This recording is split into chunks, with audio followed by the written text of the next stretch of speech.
In 2018, for the second time in 23 months, Ellicott City, Maryland experienced a 1,000-year flood, the type scientists say will be more common with rapid climate change.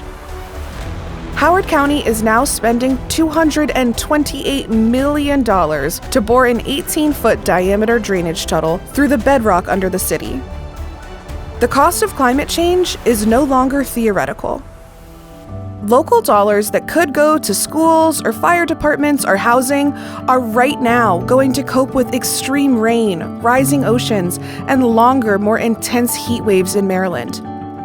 If the state does nothing, taxpayers will pay more and more from climate disasters in the form of either higher taxes or cut services. That's not right. The giant fossil fuel companies, the ones who have confused the public for decades with climate denials, should pay, like Big Tobacco with cigarette harm.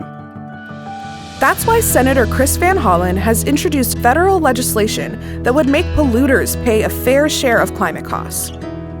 In my view, we should look to those who have actually generated the reasons for the damage here. I don't think taxpayers should have to pay for this. 4 states, including Maryland, have followed suit.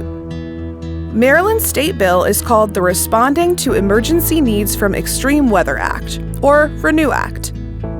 It creates new disaster relief revenue for state and local governments, paid for by a reasonable fee assessed to the biggest historic polluters who have operations in America.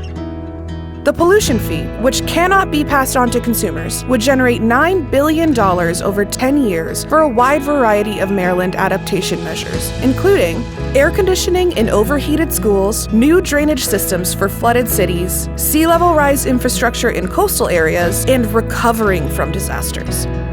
Tell your state lawmakers to support the RENEW Act.